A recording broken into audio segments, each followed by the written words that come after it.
नमस्कार, मी संजय वरकड. आपण पाहत आहात न्यूज यात्रा. पंतप्रधान नरेंद्र मोदी यांनी केलेली प्रत्येक घोषणा गेल्या 12 वर्षामध्ये अक्षरशः धुळीला मिळालेली आहे. त्यांची एकही घोषणा खरी ठरलेली नाही. आजचे दिन आने वाले आहे असा प्रचार करणारे नरेंद्र मोदींची 2014ची कॅम्पेन आता आठवा आणि आजच्या घडीला 12 वर्षामध्ये नरेंद्र मोदींनी हा देश कुठं नेऊन ठेवला ते आपल्याला बघायचं ठरलं तर एकही घोषणा त्यांची खरी ठरलेली नाही हे आपल्याला लक्षात येईल. आजचे दिन आने वाले आहे असं म्हणणारे नरेंद्र मोदी हे खऱ्या अर्थाने मुंगेरी लाल आहेत असं म्हणण्याची वेळ आली. खरं तर मुख्यमंत्री देवेंद्र फडणवीस यांनी राहुल गांधी यांना मुंगेरी लाल म्हटलेलं आहे, पण खरे मुंगेरी लाल कोण हे आता लोकांच्या सुद्धा लक्षात आलेलं आहे.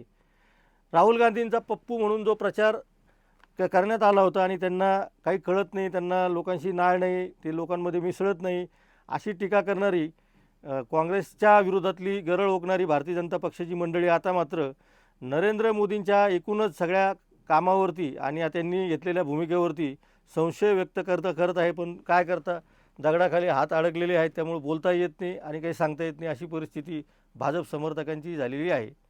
आजचे दिन आनेवाल्याच्या 2014च्या प्रत्येक जाहिराती बघा.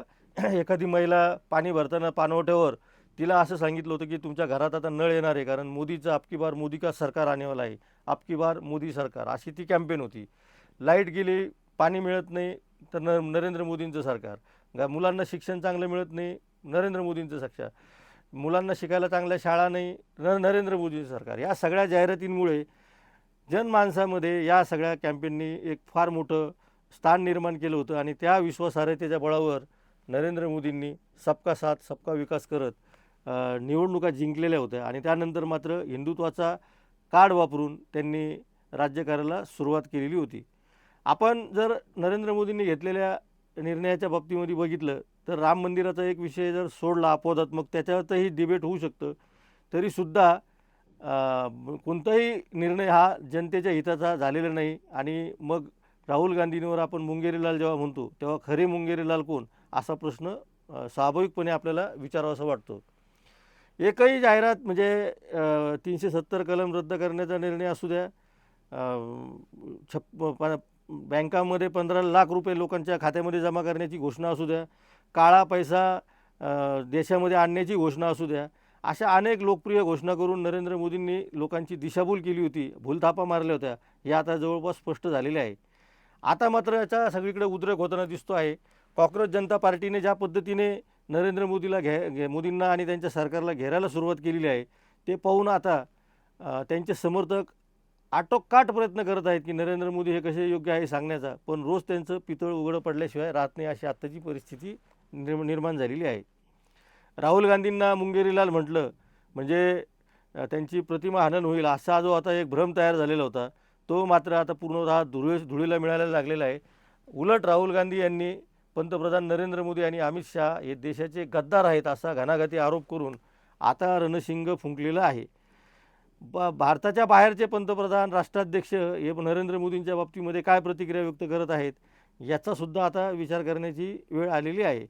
आंतरराष्ट्रीय स्तरावर नरेंद्र मोदींची प्रतिमा आता काही प्रमाणात का होत नाही पण खराब होत आहे आणि त्याचा कुठंतरी फायदा काँग्रेस पक्ष घेऊ पाहतो आहे आणि त्याच्यामुळं राहुल गांधींनाच मुंगेरीलाल म्हणायचं आणि आपला खरा मुंगेरीलाल जो आहे त्याची समर्थन करायचं असा आटोकाट प्रयत्न भाजपचे नेते करायला लागले. त्याचाच भाग म्हणून मुख्यमंत्र्यांनी राहुल गांधी यांना मुंगेरीलाल म्हटलेलं आहे. पण खरे मुंगेरीलाल कोण आहे हे आपण जरा नीट तपासून बघा. एकही गोष्ट जी आहे ती स्वप्नवत म्हणजे नरेंद्र मोदी जे सांगतात ते सगळं स्वप्न आहे आणि ते स्वप्न कधीच प्रत्यक्षात उतरत नाही अशी आत्ताची परिस्थिती आहे.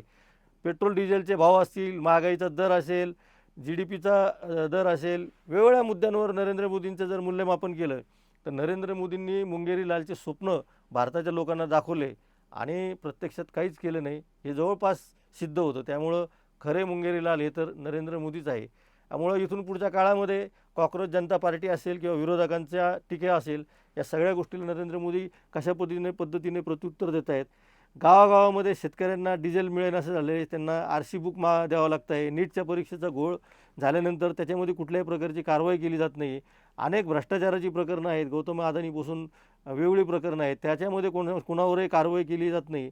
आणि ना खाऊंगा ना खाणे दूंगा असं म्हणणारे नरेंद्र मोदी प्रत्यक्षात भ्रष्टाचार करणाऱ्या अनेक नेत्यांना वॉशिंग मशीनमध्ये टाकून शुद्धीकरण करून त्यांना आपल्या बाजूला बसवत आहेत, ही सुद्धा वस्तुस्थिती आहे. त्यामुळं त्या अर्थाने काय होत नाही, जी खोटी स्वप्न नरेंद्र मोदींनी लोकांना दाखवली होती, स्वतःही स्वप्न पाहिली होती, लोकांनाही दाखवली होती, ती स्वप्न आता धुळीला मिळवलेली आहे. आणि खऱ्या अर्थाने नरेंद्र मोदी हेच मुंगेरीलाल झालेले आहे. त्यामुळं मुंगेरीलाल कोणाला म्हणायचं याचा विचार आपण करावा. आपल्याला काय वाटतं, मुंगेरीलाल कोणाला म्हणावं?